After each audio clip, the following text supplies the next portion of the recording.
Efésios capítulo 6, quero ler com os irmãos a partir do versículo 10 em diante. Todos encontraram? Capítulo 10 de Efésios, ou melhor, capítulo 6, versículo 10 em diante. Quanto ao mais, sede fortalecidos no Senhor e na força do seu poder. Revestivos de toda a armadura de Deus, para poderdes ficar firmes contra as ciladas do diabo, porque a nossa luta não é contra o sangue e a carne, e sim contra os principados e potestades, contra os dominadores deste mundo tenebroso, contra as forças espirituais do mal nas regiões celestes. Portanto, tomai toda a armadura de Deus, para que possais resistir no dia mau, e depois de terdes vencido tudo, permanecer inabaláveis. Estai, pois, firmes, cingindo-vos com a verdade, e vestindo-vos da couraça da justiça.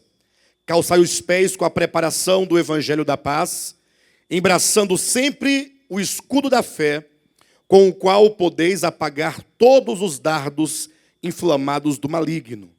Tomai também o capacete da salvação e a espada do Espírito, que é a palavra de Deus, com toda oração e súplica, orando em todo o tempo no Espírito, e para isto vigiando com toda perseverança e súplica por todos os santos. E também por mim, para que me seja dada no abrir da minha boca a palavra, para com intrepidez fazer conhecido o mistério do Evangelho, pelo qual sou embaixador em cadeias, para que em Cristo eu seja ousado para falar, como me cumpre fazê-lo. Amém?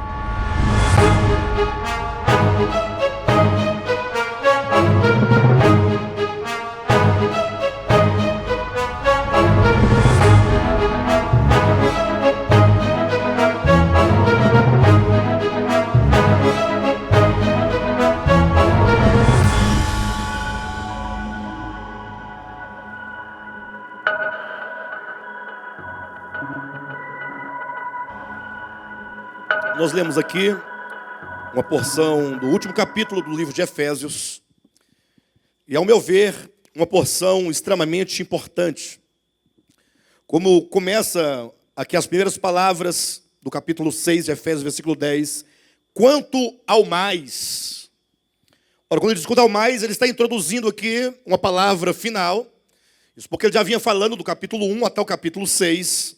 Muitas coisas acerca da economia de Deus, acerca do mistério de Deus, que é Cristo, acerca do mistério de Cristo, que é a igreja. E então ele traz uma palavra final que é muito pertinente para os nossos dias. Quero chamar a atenção dos irmãos, porque enquanto conclusão daquilo que Paulo vinha dizendo, é importante nós recuperarmos um pouco do pensamento de Paulo nessa epístola. Ele começa no capítulo 1, apresentando as muitas bênçãos de Cristo a nosso favor, as bênçãos de Deus em Cristo Jesus. Ele começa a apresentar a nós o Evangelho de uma maneira como em nenhum outro lugar ele fez semelhante. Porque ele começa a partir de uma visão e de uma perspectiva do coração de Deus, da vontade de Deus, da soberania de Deus, apresentando no capítulo 1 que todos nós somos alvo da vontade soberana de Deus, no que diz respeito à escolha que Deus fez e ao selo que Ele colocou sobre cada um de nós, para que nós pudéssemos experimentar a salvação de Deus e então nos constituir sua noiva, nos constituir seu corpo. A gente sabe que o plano, a verdade da eleição e da predestinação apresentado no capítulo 1, nos constitui, visa sermos nós constituídos noiva de Cristo, sermos constituídos corpo de Cristo. Ou seja, o capítulo 1 nos abre ali nos apresentando o quanto que Deus, o tanto que nós temos recebido de Deus, não somente pelo fato de sermos salvos, mas o fato de Ele nos ter escolhido para constituirmos o seu corpo. Não sei se vocês já pararam para pensar um pouco sobre a questão corpo de Cristo, mas é uma coisa muito grande, porque, ora, se a igreja é o corpo de Cristo, isso implica que nós estamos nele e juntamente com ele constituímos uma unidade, e agora estamos sendo nós as mãos, os pés, a boca, somos nós aqueles que estão trabalhando e agindo sobre a terra, é Cristo trabalhando por nosso intermédio. Isso é um grande privilégio, você e eu sermos amados pelo Senhor com um amor especial, um amor eletivo, e ter nos chamado para fazer parte desta obra. Eu sei que a gente vive nos últimos dias, e nesse tempo, o coração de muitos, como Jesus havia predito, haveria de se esfriar, o amor se esfriaria, a fé seria remota, haveria uma apostasia muito grande no meio do povo de Deus. Quando nós lemos tanto os evangelhos, quanto as epístolas, nós verificamos que esse tempo em que a gente vive tem muitas características. E tão poucos podem perceber a graça e a misericórdia de Deus, de Ele nos ter chamado, ou de primeiramente nos ter escolhido para estarmos com Ele unidos nesta obra. Poucos conseguem perceber o valor espiritual da causa de Deus. Deus tem um propósito, Deus tem uma causa, e Ele está trabalhando. E Ele quer trabalhar por nosso intermédio, ou que seja por intermédio de todos os seus chamados, de todos os seus eleitos e chamados, de todos aqueles que fazem parte da igreja de Jesus Cristo, que fazem parte da noiva de Cristo, do corpo de Cristo. Capítulo 2 de Efésios, ele avança para mostrar como, então, Cristo ele efetuou a obra de redenção, como que ele trouxe para si todos os povos, todas as pessoas, sejam os judeus ou sejam os gentios, mas mostrando como que o mistério da cruz de Cristo é um mistério que nos reúne nele. E aí Paulo diz, no capítulo 2, versículo 16, para juntos todos nós formarmos um só corpo com Deus. Mais uma vez vem a ideia do corpo. Só que agora não diz corpo de Cristo, diz formar um só corpo com Deus. Então veja só que coisa maravilhosa. No capítulo 3, o apóstolo Paulo passa a apresentar então esta era na qual vivemos, que é a era da graça. Ele vai apresentando o evangelho sob essas perspectivas do amor eletivo de Deus, de nós sermos redimidos por Cristo. Nos mostra o privilégio de vivermos nesta era, a era do mistério de Cristo, que é a igreja, em que o Senhor está salvando pessoas, e Ele está lidando conosco mediante o sacrifício de Cristo na cruz do Calvário. E a partir do capítulo 4, portanto, o apóstolo Paulo passa a aplicar de maneira prática, lógico, sem aplicar, né? O evangelho, demonstrando que nós, os chamados, precisamos desenvolver uma vida cristã. Ele começa dizendo, rogo-vos, pois. Ele começa com um rogo. Se você olhar na sua Bíblia, capítulo 4, ele diz, rogo-vos, pois, eu, o prisioneiro no Senhor, que andeis de modo digno da vossa vocação. E aí ele passa, então, a falar sobre o nosso viver, sobre o nosso andar. Aquilo que os irmãos aqui estão acostumados diariamente, ou em todas as reuniões, ouvir. Como que nós devemos proceder, como que nós devemos andar, qual é, de fato, o valor do evangelho na nossa vida diária. Aprendendo a vida cristã, aprendendo a andar no Espírito, aprendendo a aplicar o evangelho de maneira prática. Depois, então, que ele apresenta esse modo de vida no capítulo 5, e no capítulo 4 e no capítulo 5, ele fala sobre vários aspectos e setores da nossa vida humana, da nossa experiência. E aí, então, que ele chega ao capítulo 6, versículo 10, e diz, quanto ao mais, sede fortalecidos no Senhor e na força do seu poder. Em outras palavras, é como que ele dissesse, olha, vocês podem ter de tudo. Vocês podem ter aí o capítulo 1, ou a proclamação da soberania de Cristo, da soberania de Deus no sentido da escolha da predestinação. Vocês podem ter o conhecimento, a clareza da obra de redenção no capítulo 2. Vocês podem ter noção exata da era em que vivemos, que é a era da graça, capítulo 3. Vocês podem também saber que o cristão, ele tem que andar em unidade, andar em amor, andar na mesma fé, no mesmo batismo, com o mesmo Pai, com o mesmo Espírito, com o mesmo Cristo. Você pode saber que se deve ser um bom servo, ou que seja um bom patrão, que deve ser um bom esposo, uma boa esposa. Você pode conhecer as obras das trevas, conforme o capítulo 5, e o fruto da luz que ele apresenta. Você pode até mesmo ter no coração o desejo de ter uma vida santificada, uma vida separada, uma vida autêntica. O problema é que Paulo, quando chega nesse final do capítulo 6, ele nos chama a atenção para o fato de que a vida cristã consiste numa luta. A vida cristã consiste numa batalha. Em outras palavras, ele está dizendo, olha, você está dentro de uma luta. Não ignore o mundo espiritual. Não ignore a batalha espiritual pela preservação do seu coração, pela preservação da sua consciência, pela preservação da sua fé. Então ele está dizendo que nós precisamos atentar para isso. E infelizmente, nós vivemos num tempo de muita nostalgia ou letargia espiritual. Os crentes já não sentem mais. Nós estamos ignorando que nós estamos travando diariamente uma batalha. Sobretudo quando se fala de uma vida cristã autêntica, que é aquela que nós queremos viver. E quando se fala de uma igreja com responsabilidade e que tem o interesse de conhecer a verdade, de praticar a verdade e de ensinar a verdade de Deus. Aí muito mais essa guerra se intensifica. E eu estou sentindo isso cada dia mais, que a guerra está renhida, a guerra está intensa. Vocês estão sentindo que a batalha está cada vez mais forte? Qual que é o interesse do maligno? Nos fazer calar. Calar a nossa voz, atar os nossos passos, nossos pés, para não caminharmos.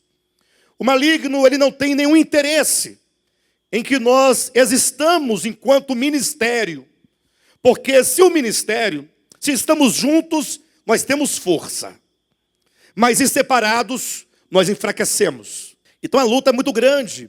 E Paulo diz, portanto, que para nós sermos vencedores, e esse vencedor significa exatamente que você vença essa batalha espiritual, ele diz que é preciso, ele começa dizendo, sede fortalecidos no Senhor e na força do seu poder. Este é o primeiro ponto que eu quero que vocês coloquem no seu coração. Sede fortalecidos no Senhor e na força do seu. Quantos aqui querem estar fortalecidos no Senhor? Certeza? Estar fortalecidos com o poder de Deus? Firme, inabalável? Mas não é questão de desejo. Ou seja, se desejando ou não, o fato é, ou você vai morrer, você vai cair, você vai se perder, não me refiro à vida eterna, não é isso que eu me refiro. Eu falo na batalha, no campo de batalha. Quantos já não fracassaram, e estão fracassados, e estão caídos? Então, você querendo ou não, o fato é que você não tem escolha.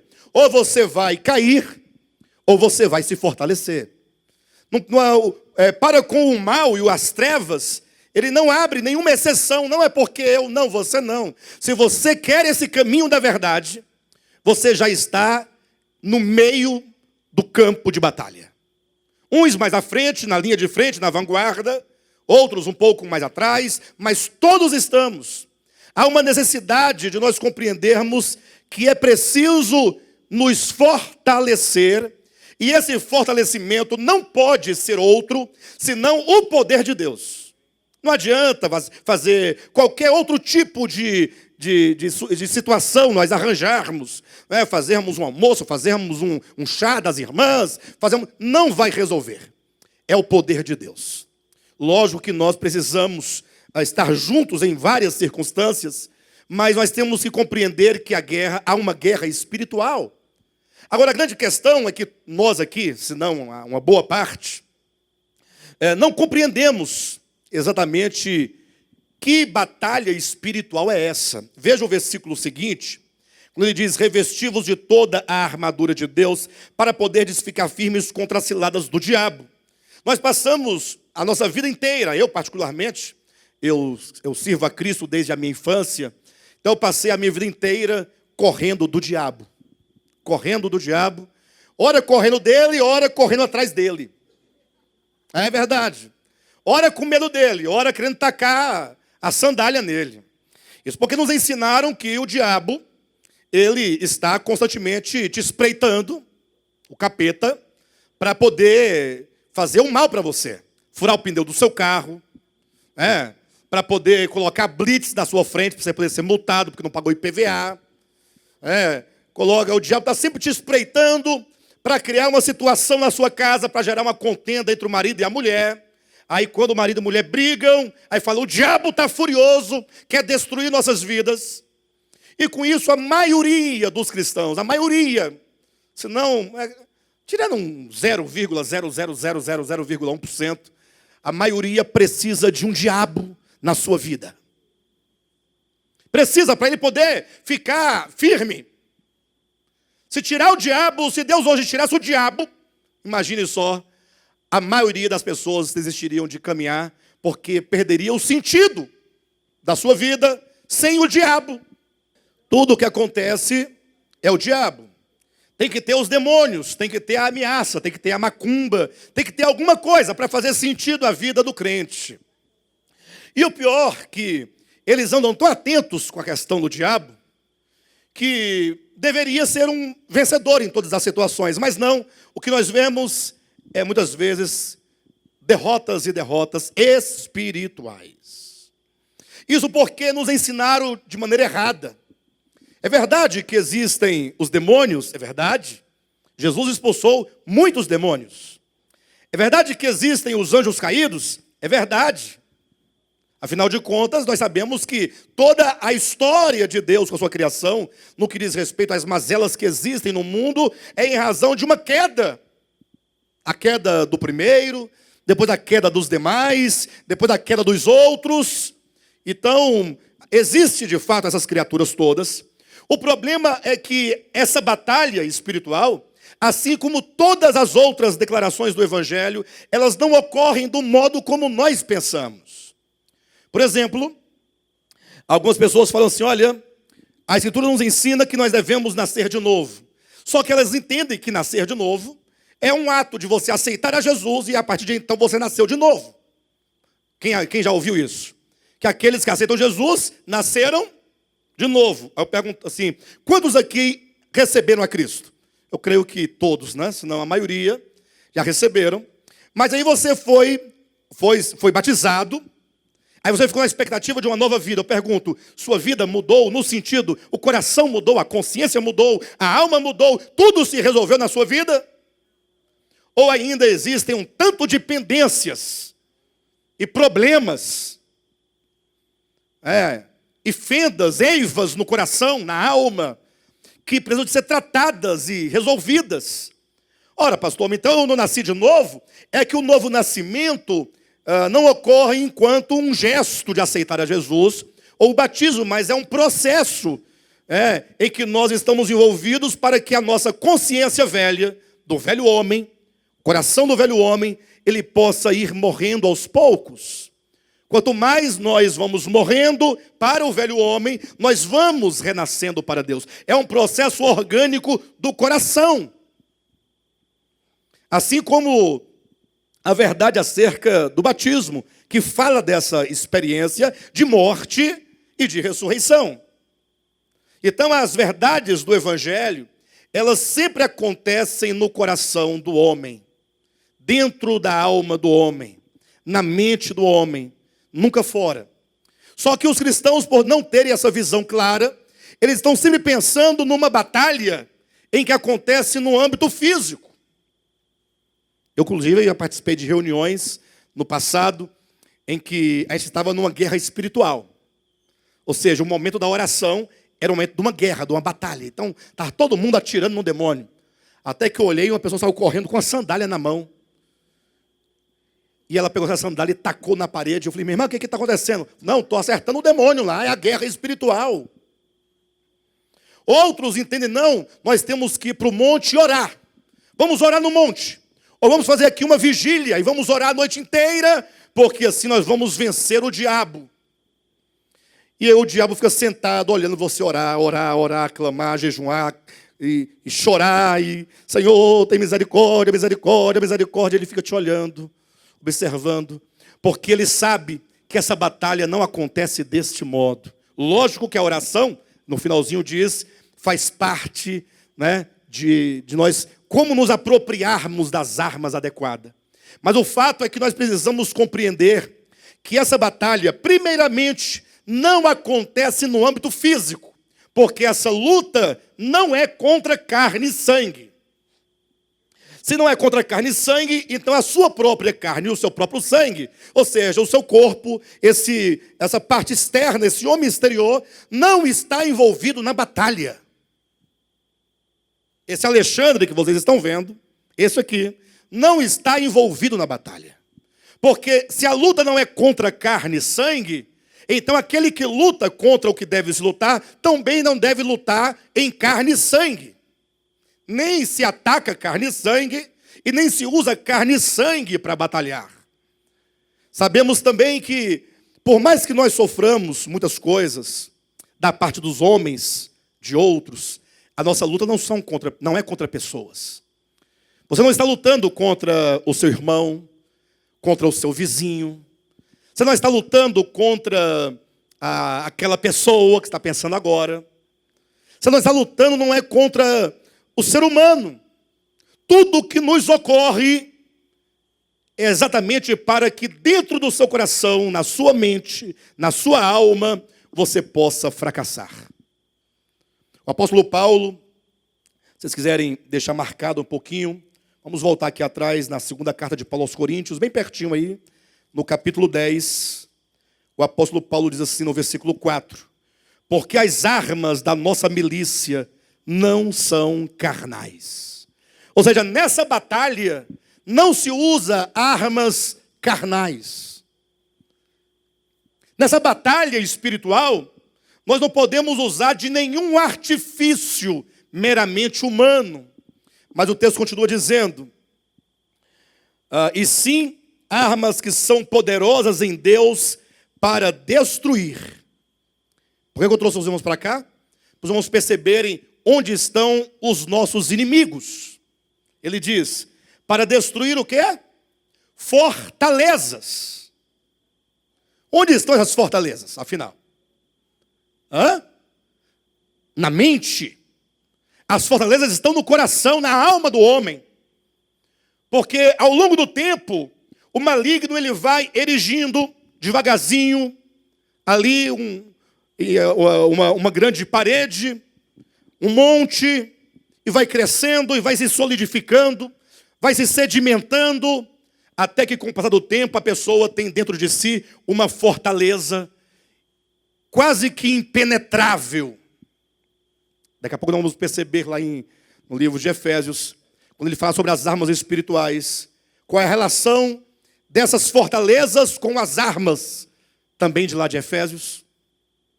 É para destruir fortalezas, anulando nós sofismas. Onde estão os sofismas? Onde estão os sofismas? Também na mente, no coração. Um sofisma é uma meia verdade e uma meia mentira. Verdade e mentira juntos. Então, olha que existem coisas interiores a serem vencidas, anulando nós sofismas e toda altivez que se levanta contra o conhecimento de Deus, um espírito altivo, um espírito que considera sabedor de tudo e, portanto, não se submete, ou consequentemente, não se submete ao conhecimento de Deus, porque é uma altivez que se levanta contra o conhecimento de Deus e levando cativo todo o pensamento à obediência de Cristo. Leiam depois as epístolas, sobretudo as de Paulo, mas leia na perspectiva de entender onde acontece essa batalha dentro do homem. Você vai observar que sempre ele fala das trevas no entendimento. Ele fala de um coração que vive obscurecido, de uma mente entenebrecida. Ou seja, ele está sempre colocando dentro do homem o cenário, o lugar onde a batalha acontece. E para dentro de nós é o lugar para onde nós menos olhamos. Porque nós estamos constantemente apontando culpados, apontando responsáveis e tentando achar uma explicação lógica no mundo externo para os nossos problemas. Enquanto que o apóstolo Paulo está dizendo, olhe para dentro de você. É dentro do coração que todas as coisas acontecem. Por isso, voltando aqui para Efésios, no capítulo 6, ele diz assim no versículo 12, porque a nossa luta não é. Então, primeiramente, ele diz o que não é. Não é contra carne e sangue. Agora ele diz, e é contra o que então, Paulo? Se não é contra carne e sangue, ele fala, é contra principados e potestades, dominadores deste mundo tenebroso, contra as forças espirituais. Ele vai colocando aqui uma ação de potestade, ou seja, existe uma ação de poder que age dentro do homem. Ele fala sobre domínio, potestades, dominadores, as forças espirituais do mal. Aí você fica procurando assim, pastor, então nós temos que lutar contra esses principados, essas potestades, esses dominadores. E como fazer então? Qual é o papel dessas forças espirituais, desses dominadores, dessas potestades? E como nós poderemos vencê-las? Essa semana eu pensando sobre esse texto, falava, bem, tem que haver uma saída, porque seria uma batalha injusta você lutar contra aqueles que você não pode ver. Como é que você vai para um campo de batalha, batalhar contra um tanto de espíritos da maldade, e você não pode vê-los? Não seria uma guerra, uma batalha injusta ou não? Olha, você não pode ver, você não sabe se ele vem da direita, da esquerda, de trás, da frente. Por isso que o apóstolo Paulo diz, a nossa luta não é contra carne nem sangue, não é neste mundo externo. Então esqueça direita, esquerda, frente e trás. E olhe que a luta é contra forças que estão operando para te dominar. São os dominadores. São forças espirituais que estão operando para que você seja totalmente submisso às forças espirituais do mal. Efésios no capítulo 2, quando o apóstolo Paulo fala sobre a nossa salvação, ele diz, aqueles que andam, vamos ler aqui para os irmãos perceberem uma questão interessante, capítulo 2 de Efésios, versículo 2, ele diz, nos quais andastes outrora, segundo o curso deste mundo, segundo o príncipe da potestade do ar, do espírito que atua, onde? Do espírito que atua nos filhos da desobediência. Então, onde é que esse espírito atua? Onde é, irmãos? Vamos lá. Nos filhos, ao lado do filho? À frente do filho da desobediência? Atrás, no lado direito. É nele. É dentro dele. Essas forças não operam fora. Elas operam dentro. Por isso que voltando aqui para o capítulo 6, Paulo continua dizendo, a nossa luta não é contra carne e sangue, e sim contra os principados e potestades, contra os dominadores deste mundo tenebroso. Onde é esse mundo tenebroso? Onde é o mundo? Não ameis o mundo, nem as coisas que no mundo há. Onde é este mundo? Que nós não devemos amar e que é dito que é um mundo tenebroso. Onde é este mundo? Está dito, Deus amou o mundo de tal maneira, que mundo foi que ele amou? Ele amou o planeta Terra? Não. Deus amou o mundo. Que mundo foi que ele amou? O mundo criado por ele, que inclui o planeta e um mundo de pessoas, todos nós. Esse mundo externo.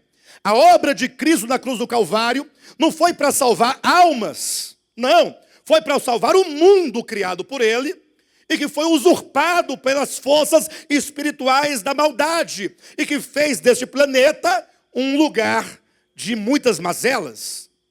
Então Deus amou o mundo deve ser amado, o mesmo mundo que Deus amou. Agora, e esse mundo tenebroso? Que mundo é esse? Onde este mundo tenebroso se encontra? O mundo tenebroso, esse mundo caído a que nós não devemos amar, é um mundo que existe tão somente dentro do homem. Dentro do homem. A gente ouve as pessoas falarem assim, olha, cuidado porque isso aí que você está comendo é coisa do mundo. Ou essa veste que você está vestindo é uma veste do mundo. Não fala assim? Ora, nesse sentido, tudo isso é do mundo. Agora, é o mundo espiritual, onde as forças operam, é que nós devemos temer. E esse mundo espiritual só pode acontecer dentro do homem, conforme Paulo coloca, contra as forças espirituais do mal, vírgula. Onde? Vou ler de novo para os irmãos pegarem aí.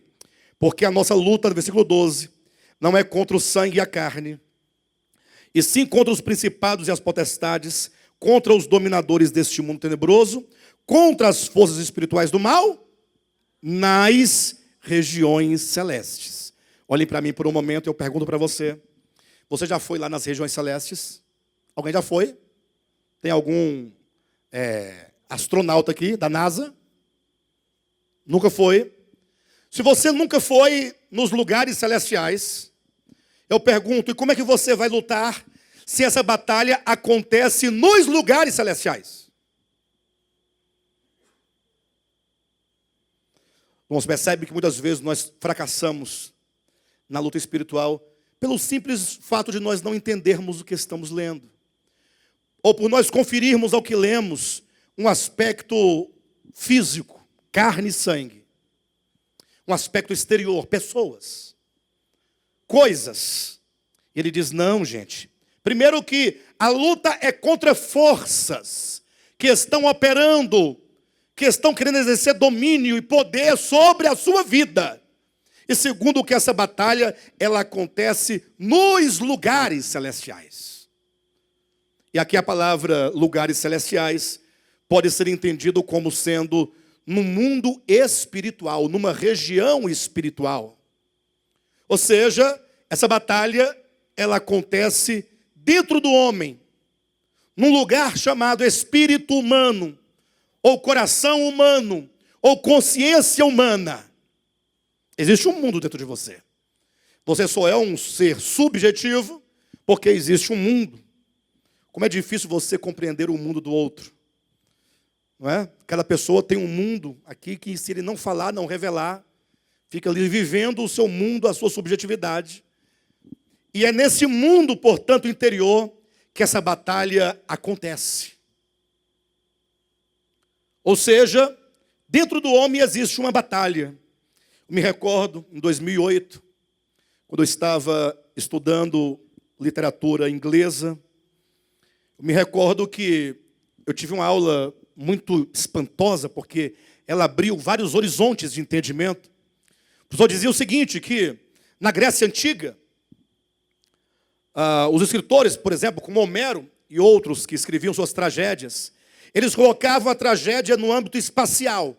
Ou seja, a pessoa sofria a tragédia porque ela, caminhando ali no seu destino, porque se mudou de uma cidade para outra, porque foi a tal lugar. Então, foi nesse percurso que ele teria sofrido a sua tragédia. O que significa que se ele não tivesse pego aquele caminho, ele não teria sofrido aquela tragédia. Assim pensavam os gregos antigos. Até então, que vindo novos escritores, aqui mais da modernidade, ou mais aqui para mais perto de nós, do tempo, Shakespeare, então, colocou nas suas tragédias, ele colocou essa batalha não como sendo um acontecimento espacial, mas ele colocou isso tudo dentro do homem.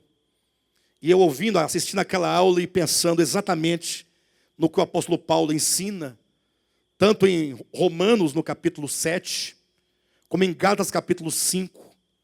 O apóstolo Paulo dizendo que existe uma luta, uma batalha dentro do homem, quando ele diz, o bem que eu quero fazer, esse eu não faço, mas o mal que eu não quero fazer, esse eu faço. É o drama da existência humana, que no seu coração e na sua consciência, ele fica tentando acertar e ele erra, e às vezes a vida fica um vício, né?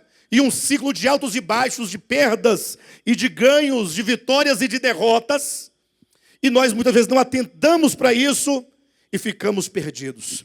Paulo diz, olha, é nas regiões celestiais. Não pense você que você, Josué, Moisés, Rosirene, Silvia, qualquer um de vocês, esteja lutando mesmo contra espíritos que estão lá em cima, acima das nuvens, onde passam os aviões.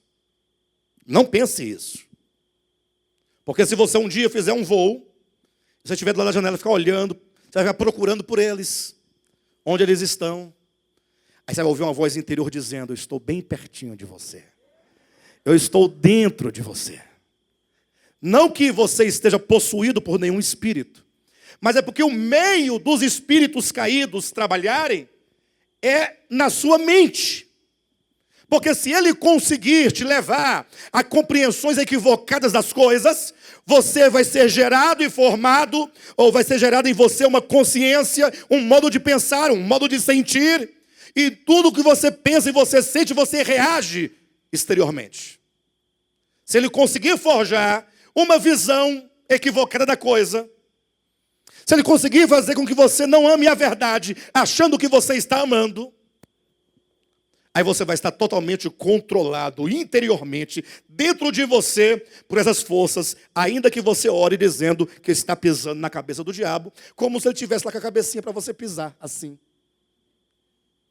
Interessante é que lá em Gênesis capítulo 3, diz que o Messias que haveria de vir, ele haveria de esmagar a cabeça da serpente.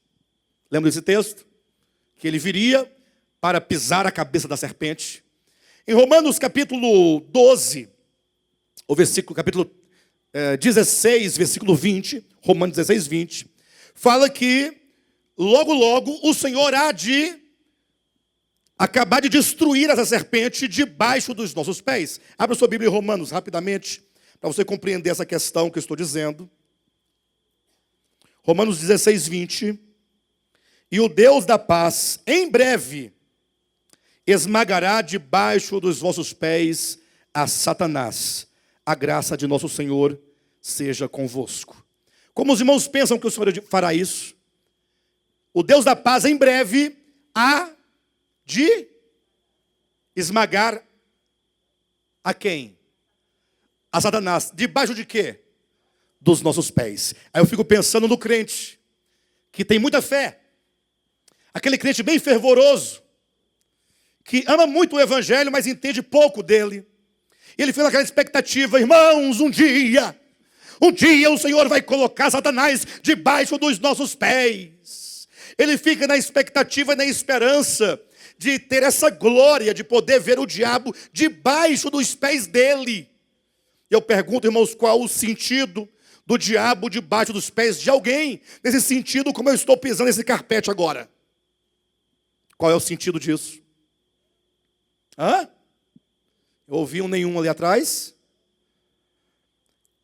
Para nós podermos entender como se vence o maligno, você tem que olhar para Cristo. Porque Ele foi quem esmagou a cabeça da serpente. Ele esmagou a cabeça da serpente. Não é dito que Ele faria isso? E Ele fez. E agora Ele quer esmagar a serpente também debaixo dos nossos pés. Ele venceu. E Ele pisou. E Ele esmagou. Mas agora o Senhor também quer que ela esteja esmagada também debaixo dos nossos pés. E quando você olha para Cristo, você vai vê-lo constantemente. De acordo com o livro de Hebreus, ele foi tentado em todas as coisas, a nossa semelhança. Eu não quero entrar nos méritos da coisa, mas eu acredito que ele foi tentado em todas as coisas, a minha semelhança. Você é tentado? Você é tentado? E cada um é tentado de um modo ou de outro, mas no geral todos nós somos tentados. Imagine que Cristo, Ele se fez participante de carne e de sangue, a nossa semelhança. E homem como você é, de carne e sangue, ele foi tentado em todas as coisas, mas ele não foi tentado quanto a carne e sangue. Ele foi tentado, dentre tantas coisas que nós podemos encontrar, vamos encontrar pelo menos 3, que são bem claras ali, no capítulo 4 de Lucas, ou capítulo 4 de Mateus, quando diz, por exemplo, quando o diabo lhe disse: se tu és o Filho de Deus, transforme essas pedras em pães. E aí ele respondeu o quê? Nem só de pão viverá o homem, mas de toda palavra que procede da boca de Deus. O que essa tentação diz? Jesus estava jejuando já há 40 dias. Estava carne e sangue, com fome. 40 dias sem comer. Vem o maligno e diz: olha, você não é o Filho de Deus? Você não tem poderes, eternos? Você não é todo poderoso? Por que você não transforma pedras em pães e come? E eu pergunto, algum pecado nisso, irmãos? Algum pecado? Se eu posso transformar pedras em pães e eu estou com fome, por que não fazê-lo? Veja que a tentação não é simplesmente como se pensa adultério. Adultério também pode ser uma tentação e um pecado. Mas nós só conseguimos classificar os pecados que a igreja histórica chamou de pecado.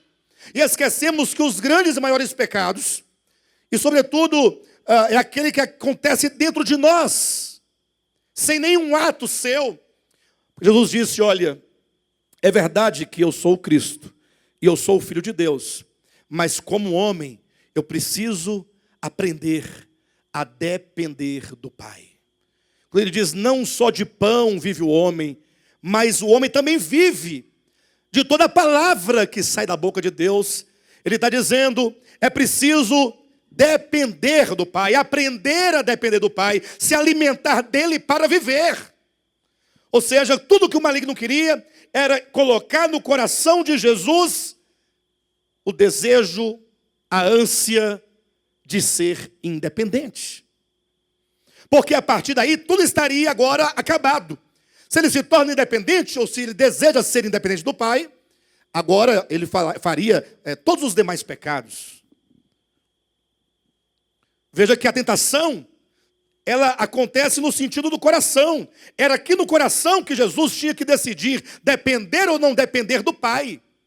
É dentro dele. Por isso que ele diz no capítulo 6 do Evangelho de João: assim como o Pai que vive me enviou, e eu, semelhantemente, vivo por meio do Pai. Isso é decisão. Cristo venceu ao maligno, porque o maligno queria fazê-lo se corromper no seu coração. Você não vai encontrar na vida de Cristo nenhuma tentação que seja externa a Ele. Tudo acontecia dentro da sua alma, dentro da sua mente, dentro do seu coração. Paulo então nos ensina, dizendo que é preciso que nesta batalha nós sejamos constantemente revestidos, fortalecidos no Senhor, na força do poder. E ele diz que existe um caminho.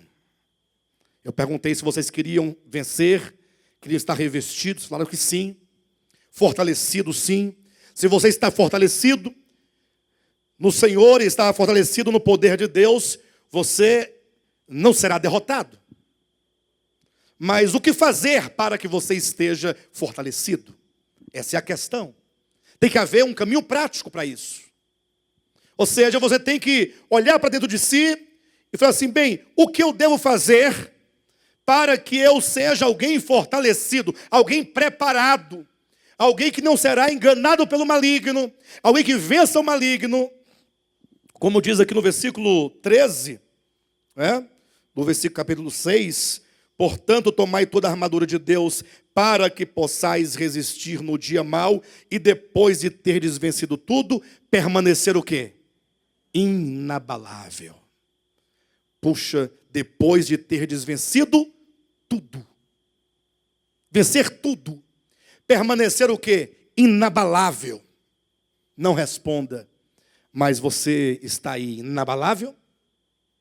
Não responda. Ou será que você está meio balançado, meio pensativo, meio cansado. O caminho que Paulo nos apresenta, ele fala, você precisa de se revestir da armadura de Deus. Existe uma armadura. Quando Paulo fala da armadura, certamente ele está tomando por empréstimo a ideia de uma armadura de um soldado romano, de um outro soldado.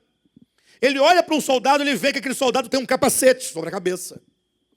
Ele tem uma couraça que envolve o seu peito, o seu coração.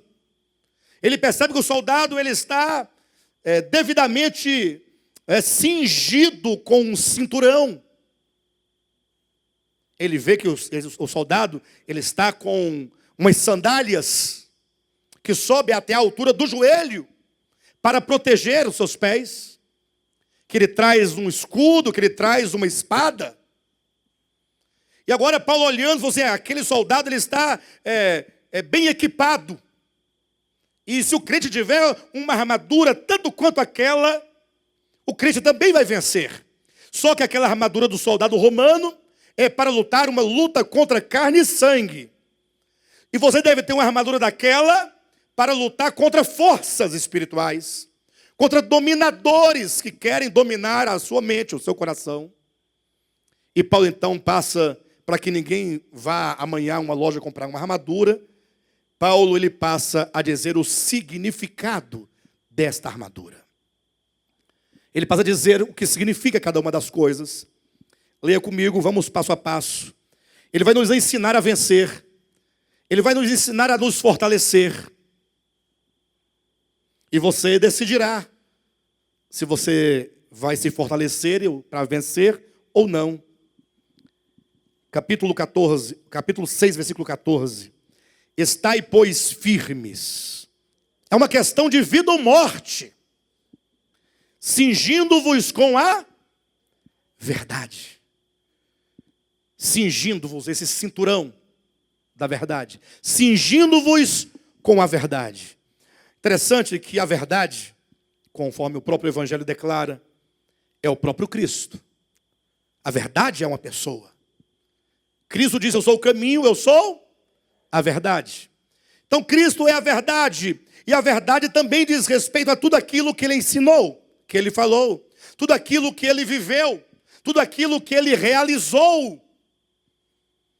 Meus queridos, Jesus Cristo é Deus manifestado entre os homens para que os homens saibam exatamente o que é a verdade. Infelizmente, as forças espirituais da maldade, as potestades, os dominadores, eles criam dentro do indivíduo, da pessoa, uma treva tão grande, uma ignorância tão grande, colocando os dogmas da religião histórica, colocando os sofismas da religião, para que quando você lê a Escritura, você não consiga ver apenas Cristo, mas que você veja Cristo como alguma coisa, que ele fez alguma coisa numa dada dispensação, mas que também tem um tanto de outras coisas que você precisa ver. E aí você vai chegar a uma conclusão equivocada acerca de quem é Deus. Interessante, tem duas frases que me chamam a atenção. Naquele episódio, quando Cristo se transfigurou diante de Pedro, Tiago e João, quando Jesus se transfigurou, apareceram à direita e à esquerda Moisés e Elias e conversavam com Cristo acerca da sua morte. Interessante que quando Pedro viu Moisés, representante da lei, quando ele viu Elias, o representante dos profetas, do ministério profético, e viu Jesus, o que ele viu? Ele viu os 39 livros do Antigo Testamento e agora Cristo representando esse Novo Testamento. E aí Pedro se empolgou e falou, Senhor, calma, tive uma ideia brilhante. Vamos fazer aqui 3 tendas, ó, no alto do monte. Para que descermos lá para baixo? Lá embaixo tem os discípulos, os apóstolos mais fracos. Nós somos Pedro, Tiago e João. A elite está aqui em cima, com Cristo e com Moisés e com Elias. E lá embaixo tem um endemoniado. Não vamos mexer com essas. Vamos ficar aqui, 3 tendas. Uma para ti, Uma para Moisés, uma para Elias. E vocês fiquem tranquilos que eu vou providenciar as tendas. O senhor não tem que fazer nada mais. E aí, eu falei duas coisas, eu quero falar três coisas que me chamam a atenção nesse episódio. O primeiro é que diz, falava Pedro ainda, quando a voz vinda da nuvem disse. Ou seja, Deus não esperou nem Pedro acabar de falar. Pedro está falando bobagem. Bobagem. Pedro falava sem entendimento. Pedro falava sem discernimento da verdade. Pedro até então não compreendia as Escrituras. Ele só viria a compreender somente depois da ressurreição de Cristo. Lucas 24, 45. Mas até agora ele estava falando bobagem. Por isso que Deus não deixou ele acabar de falar e disse, Pedro, este é o meu filho amado. Entendam isso. Nós temos dificuldade de entender isso. E a dificuldade não é contra carne nem sangue. Não é contra o Alexandre. Não é contra o de volta à palavra. É um problema que ocorre por um domínio em que principados, potestades, espíritos agem criando fortalezas para que a pessoa não creia, para que ela não abra mão, para que ela não veja Cristo como sendo o único e nada mais além dele, nada além de Cristo. A segunda coisa no episódio é que depois que disse isso, ele disse a ele, a Jesus, ouvi.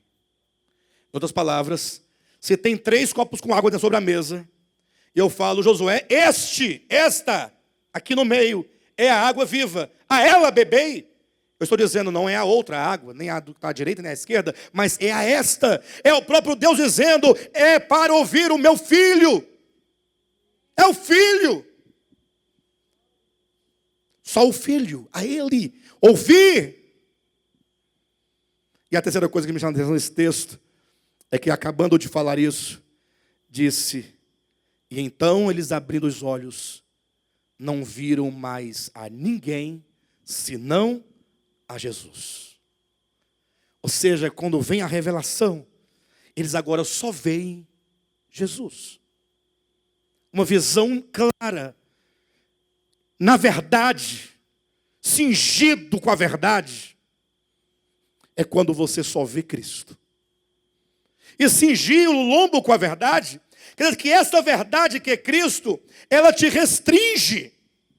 Porque agora você já não anda mais segundo os homens, mas você está agora totalmente limitado, restrito, seguro com Cristo, que é a verdade. A verdade é uma coisa muito séria. Eu sei que já virou um jargão, né? Se você vai à igreja adventista, eles falam, nós somos a igreja que temos a verdade. Aí você vai a outra igreja, não, nós aqui temos a verdade. Todo mundo diz que tem a verdade, a verdade, a verdade. Chega de outra palavra, fala que também tem a verdade. Eu sei que já virou uma bagunça esse negócio de verdade. Mas o fato que a verdade é uma coisa muito séria. Aquilo em que você crer, o conteúdo da sua fé é algo muito sério. Infelizmente as pessoas não querem saber da verdade. Elas não querem. Elas querem uma igreja onde as suas ambições sejam alcançadas. Nada melhor do que uma situação, quando alguém cria uma situação, e aí alguém que estava ali querendo uma oportunidade, vê a chance, eu vou me juntar do lado de cá, porque aqui eu posso alcançar os meus objetivos. Verdade. Amar a verdade. Está cingido com a verdade. Qual é a verdade, afinal? O que é a verdade, afinal de contas? Cada um defendendo os seus dogmas, seu ponto de vista. Cada um criando o seu Deus. Eu, particularmente, não quero nenhum Deus para mim que não seja aquele revelado na face de Cristo. Este é o Deus verdadeiro. João disse, sabemos que o Filho de Deus é vindo. 1 João, capítulo 5, versículo 20. Sabemos que o Filho de Deus é vindo. E Ele nos tem dado entendimento para conhecermos o verdadeiro Deus. Você quer conhecer o verdadeiro Deus? Não procure no De Volta à Palavra. Procure em Cristo. É Ele. Não procure na Assembleia de Deus, mas em Cristo. Não procure em nenhuma denominação, em nenhum homem, em nenhum pastor, em nenhum líder. Você tem que voltar os olhos para Cristo, porque Ele é a verdade. Ele manifestou a verdade com exatidão. Sabemos que o Filho de Deus é vindo e que Ele tem nos dado entendimento para conhecermos o verdadeiro. E nós estamos no verdadeiro.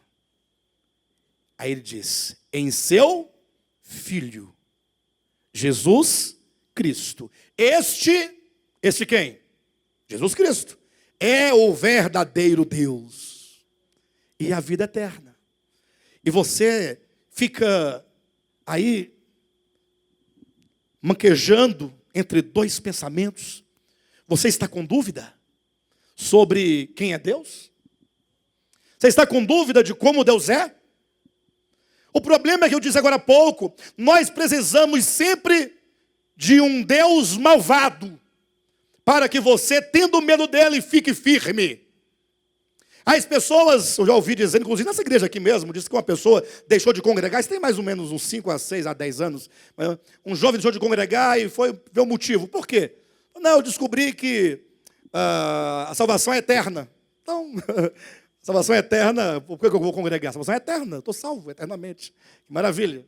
Ou seja, ele precisava de um inferno e uma ameaça constante para ele servir a Jesus.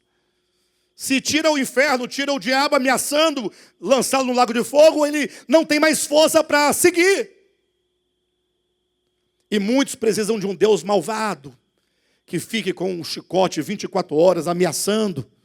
Olha, eu vou mandar os gafanhotos na sua casa. Aí você, opa, peraí, então eu tenho que fazer o quê mesmo? Então eu vou fazer, porque senão esse Deus vai fazer isso comigo. É Deus ameaçando tirar sua salvação, te ameaçando com um lago de fogo, te ameaçando com o inferno. Ou seja, os homens sempre vão precisar de um diabo e de um Deus mau. Porque não sabem ser livres. O povo de Israel ficou 400 anos no Egito, escravo. No dia que eles saíram para fora, que viram que não tinha mais muro, que não tinha mais senzala, que não tinha mais algoz, não tinha mais nada, agora nós estamos livres. Eles não sabiam caminhar, olharam para trás e falaram assim, vamos voltar para o Egito, não era tão seguro.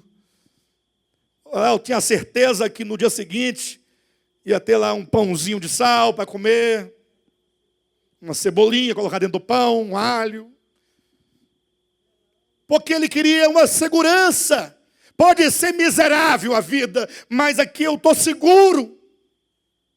Aqui eu sei que eu estou sofrendo, estou esculhambado, mas aqui eu estou no Egito. Tem um rei, o maior império é o Egito, estou seguro. O que eu quero? Livre no deserto. É o outro também que está lá dentro do barco, em alto mar, tempestade. Jesus aparece de longe andando sobre as águas e diz, Pedro, vem cá, caminha, vem. Irmãos, sair do barco, caminhar sobre as águas. Primeiro que não está certo isso. Está certo andar sobre água? Já viram andar sobre água? Vocês estão malucos?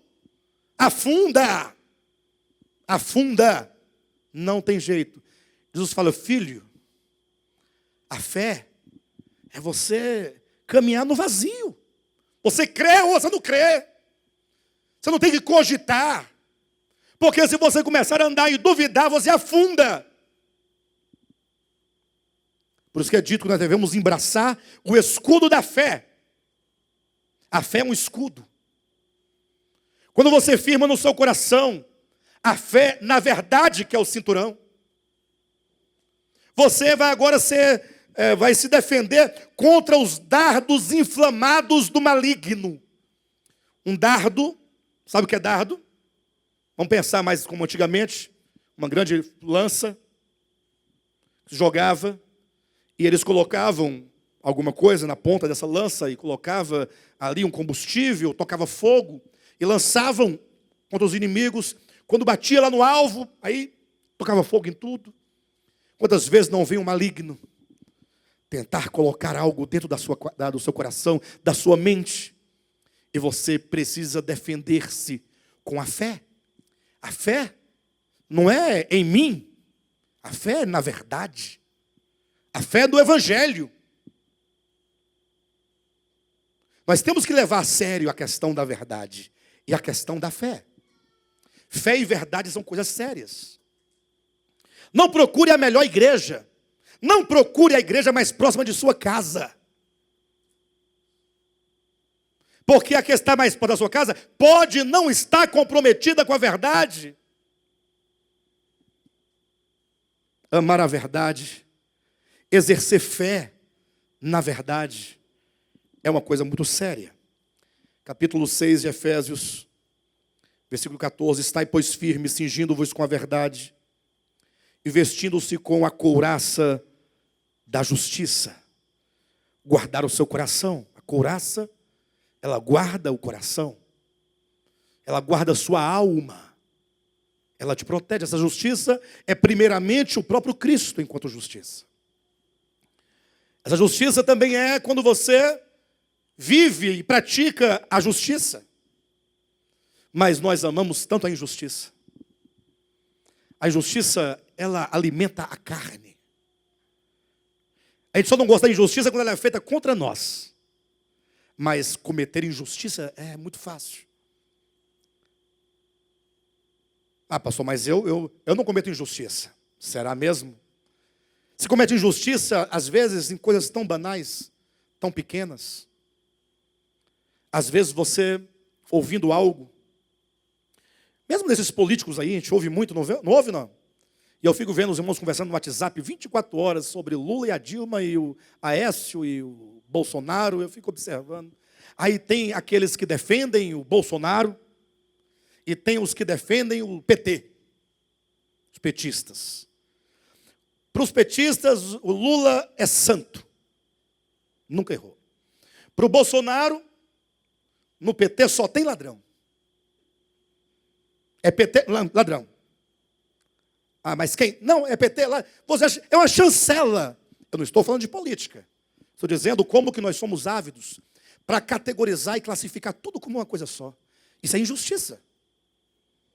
É injustiça. Eu não posso falar que a pessoa é ladrão, eu não sei quem é a pessoa, não sei onde ela mora, não sei o nome dela completo, não sei nem de qual estado ela é.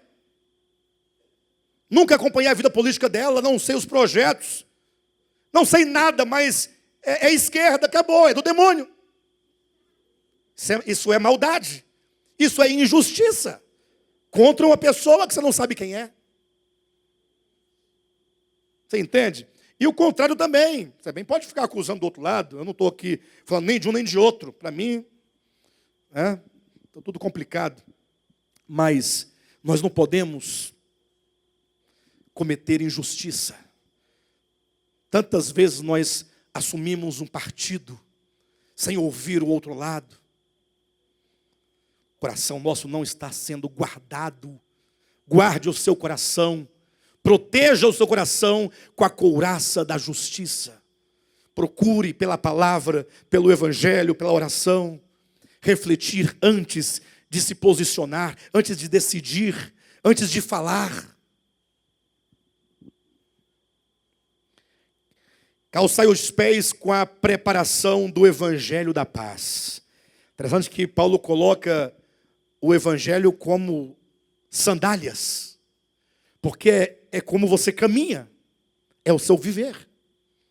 A pessoa, para o diabo não vencer a ti, não te vencer, para que você tenha ele debaixo dos seus pés esmagado, você precisa caminhar no evangelho, com o evangelho, pelo evangelho. É o seu andar diário, equipado com as sandálias do evangelho. É o andar. É você ouvir o evangelho, ler o evangelho, perceber o viver de Cristo, falar assim, eu quero caminhar desse modo. Quem caminha no evangelho está constantemente pisando e esmagando a serpente toda hora. Que você anda no evangelho. Você não tem que ficar atrás do demônio para pisar na cabeça dele, não. É viva o evangelho e você estará esmagando ele. No andar, no viver. Quando você decide não mais atirar pedras. Quando você decide perdoar. Perdoar. Porque você perdoa, você está o quê? Você está praticando a verdade, cingindo com a verdade. Está caminhando com os sapatos, as sandálias do Evangelho. Você está usando a couraça da justiça, guardando o seu coração. Perdoar é perder. Perdoar é deixar ir livremente. Perdoe. Perdoe sua mãe. Perdoe o seu pai. Perdoe o seu irmão. Perdoa sua avó, sua madrasta. Ah, mas a vida foi muito injusta comigo. Perdoe a vida. Perdoe a tudo o que te faz sofrer. Liberte o seu coração. Versículo 17. Tomai também o capacete da salvação e a espada do Espírito, que é a palavra de Deus. Interessante, a espada do Espírito. Quando se ler a palavra espada, conforme a língua grega que foi escrito nesse livro, fala de uma espada pequena, um espadinho. Fala como se fosse uma adaga, uma faca pequena. E eu, lendo esse texto, me recordei de quando o anjo, ou melhor, quando Maria levou Jesus para o templo para apresentá-lo. E ao entrar no templo, ela se encontrou com um homem chamado Simeão, que aguardava, porque Deus havia lhe revelado que ele não morreria antes de ver o Salvador. Ele pega a criança, ele abençoa, ele ora. E aí ele entrega uma profecia para Maria, dizendo, olha, uma espada traspassará o teu coração. Uma espada traspassará o teu coração. Simeão falava, olha, você foi agraciada por Deus para trazer o Salvador ao mundo. Ele nasceu de você. Maria, como qualquer mulher, tinha a Jesus como filho natural. Ela podia saber que era a encarnação do Verbo, mas ela gestou no seu ventre. 9 meses, mexendo, pezinho, ó, acabou de chutar. Né? Tem hora que a barriga fica torta, né? Está grandona, aquela coisa torta assim, o bichinho está se esticando lá dentro. Ela sentiu as dores, ela teve parto, ela amamentou uma criança, um menino. Ela era mãe. Tudo bem que foi pela via, a obra do Espírito Santo. Mas, e ela pegou e dava comidinha, cuidava, dava banho. E aquele menino foi crescendo 1 ano, 2 anos, 3 anos, 4 anos, 5 anos, 30 anos. Ela o amava. Como vocês, mãe, amam seus filhos. E ela andava com ele sempre. Naquela festa do casamento, é dito que logo ela pegou e já entrou no meio para poder resolver. Falou, não, fica tranquilo que eu tenho um filho ali que vai resolver o problema de vocês tudo. Calma. Vem cá, Jesus, vem cá. Ó, o vinho acabou. Está na hora de você começar a fazer alguma coisa, viu? E aí Jesus respondeu, mulher, o que tenho eu contigo? Acredito que foi a primeira vez que ela sentiu a espada começar a apontar para o coração dela. Porque ele diz, mulher, que tenho eu contigo? Acredito que o primeiro impacto de Maria é, você me respeita, rapaz. Olha como é que você fala comigo, mulher. A questão é que ela não compreendia, é que ali é o Cristo de Deus, que sempre foi. Maria nem existia e ele sempre foi Deus. E que agora ele tinha que cumprir a obra do Pai.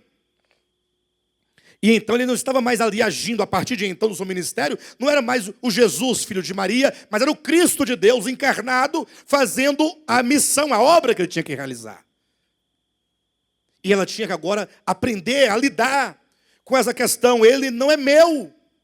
E eu não sou exatamente a sua mãe. Eu fui apenas um veículo. E ela tem que aprender agora a abrir mão. E a espada começa a penetrar.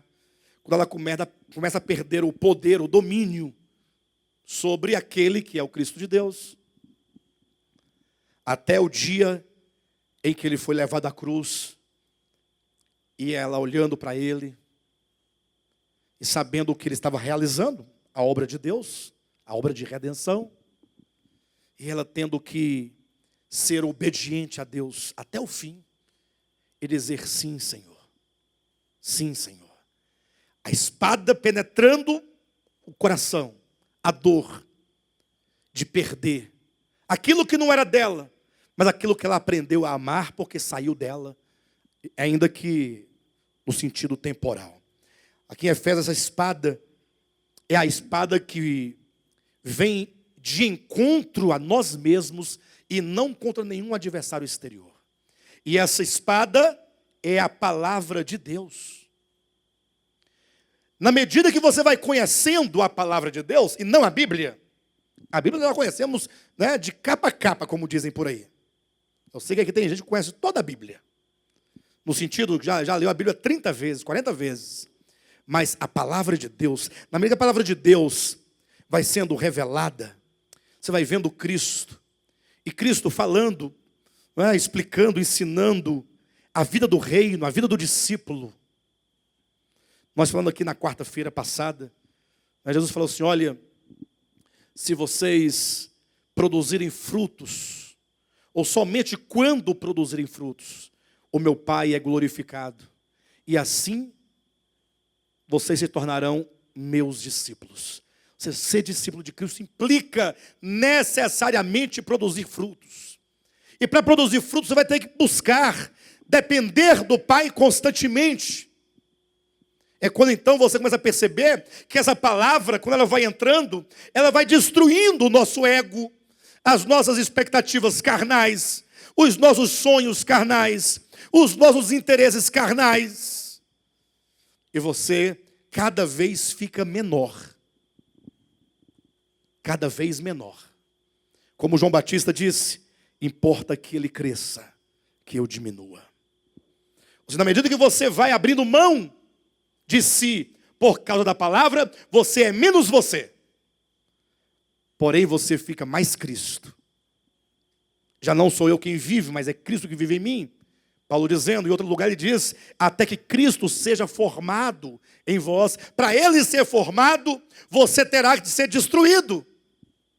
É a espada do Espírito que é a palavra de Deus. E essa espada que é a palavra de Deus não é para furar o outro. E nem vai furando o diabo, é porque ele lutando contra o principado. Aí você fica jogando palavra contra o diabo. Está escrito, diabo. Ouça, ele fala, já sei. Antes você já tinha lido, já sabia. A palavra só tem efeito em você. E quando você fala a palavra, só tem efeito no outro se ele receber. Essa espada, portanto, é para penetrar a sua própria alma. Como lá em Apocalipse capítulo 10 é dito. João come o livrinho. E ele comeu e disse, quando eu comi, na minha boca era doce como mel. A palavra, no primeiro momento, é muito agradável. A revelação, ela é empolgante.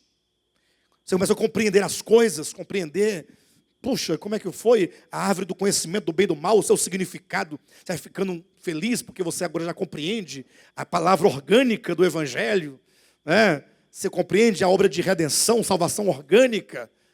Aí você vai ficando empolgado. Aí ele disse, mas quando ela chega no estômago, ela é amarga como fel. Esse amargo é a experiência dolorosa do Evangelho, é a experiência dolorosa da verdade, é a experiência dolorosa da palavra de Deus. Ela vai te fazer sofrer. Mas é um sofrimento para o bem, é um sofrimento bom. Porque aquele que quiser ganhar a sua alma, perdê-la. Aí eu pergunto, é bom perder? Hã? É bom perder? Nós estamos perdendo. Ah, legal. Hoje eu perdi várias vezes. Não. A vontade que tem é de ganhar mesmo. Usar sua força, sua capacidade para ofender, para humilhar, para tomar, saquear, se impor. Aí o Evangelho vai nos ensinando. Dizendo, não, filho, não. Ou seja, esta armadura de Deus, ela fala exatamente de tudo aquilo que só acontece dentro de nós. É a verdade, é a justiça, é o andar no Evangelho. É você estar com seu coração guardado, com a sua consciência e mente guardadas, com o capacete da salvação, a convicção da verdade, a convicção da salvação. Mas se não houver nada disso, e Paulo então encerra essa parte dizendo que o modo de você fazer tudo isso é com toda a oração e súplica. É você tomando a palavra em oração. Não é você ficar orando sem direção, sem rumo. Às vezes nós achamos que é bobagem isso, mas, ora, foram os próprios discípulos que falaram: Senhor Jesus, nos ensina a orar. Ora, e se não fosse preciso, que eles diriam o quê? Não, que bobagem, já sabe orar. Ele diz: não, vou ensinar agora. E quando vocês orarem, orareis assim. Aí ele vai mostrando. Orem acerca da vontade de Deus, do reino de Deus. Ele vai apontando os aspectos. E Paulo diz que nós não sabemos orar como convém. Então, quando você ouve a palavra, e aqui nós temos ouvido abundantemente a palavra, essa palavra é para ser orada.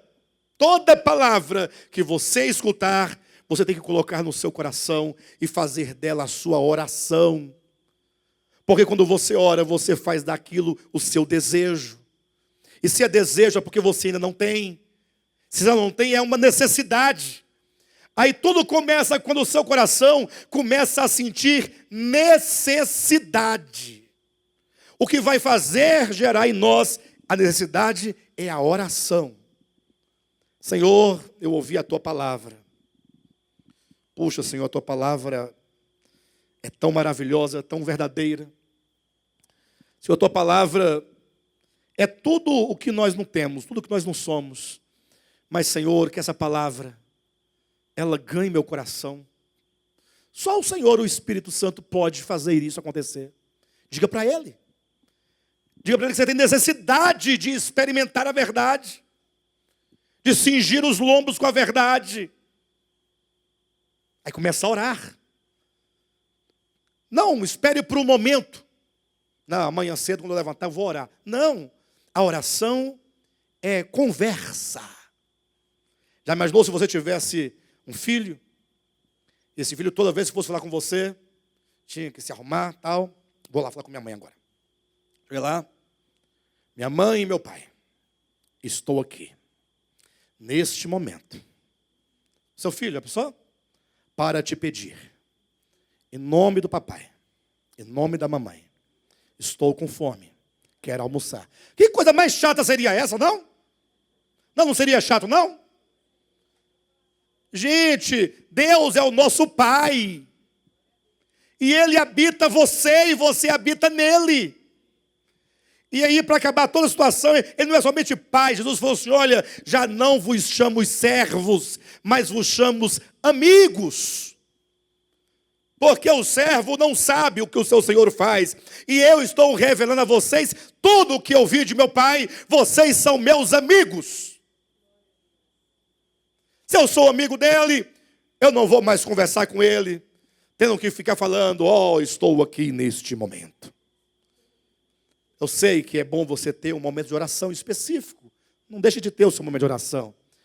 Deus não é contra você separar um momento para orar. Mas se Ele é seu amigo, e se Ele está com você, todo momento onde você estiver, imagine você em um lugar qualquer hora, qualquer lugar, com um amigo do seu lado. Como é que você faz? Você fica conversando com ele toda hora, falando, sorrindo, rindo dele, ele rindo de você. Não vai rir de Jesus. Mas eu quero dizer que você pode falar com ele normalmente. Não precisa inchar a veia do pescoço. Não grite, ele não tem problema de audição. Basta dizer tudo o que você sente. Faça do Senhor a pessoa a quem você conversa os assuntos mais profundos da sua alma, do seu coração. Vai conversando, vai falando. Com as suas palavras. Mas fale do coração. E aí, na medida que você vai orando a palavra, o Espírito Santo vai trabalhando isso no seu coração. E você vai se fortalecendo no Senhor. Vai ficando fortalecido no Senhor. E fortalecido no poder de Deus. Aí, em vez em quando, você vai ver que lá no mundo espiritual da sua consciência, da sua mente, algumas forças querendo operar dentro de você, mas você está firmado na verdade, calçado com o evangelho, cingido com a verdade, e esses dominadores não te dominarão jamais. Pelo contrário, ao invés de você estar sendo bombardeado e sendo vencido nesses lugares celestiais, você estará assentado juntamente com Cristo nos lugares celestiais, exaltado, entronizado, governando, dominando sobre toda a situação má, perversa das trevas. Tudo. E aí você, ao chegar no final do dia, todo dia é dia mau. Todo dia. Não tem dia bom. Não é o dia da semana, ou do mês, ou o clima. Não. É porque você, quando acorda todo dia, você tem uma batalha pela frente, espiritual, constantemente. Muitas coisas vêm à mente, ao coração, muitas coisas, mas aí você vence tudo. E depois de ter desvencido tudo, você ainda permanece inabalável, firme. Amém? Diga para o seu irmão, permanecei firme.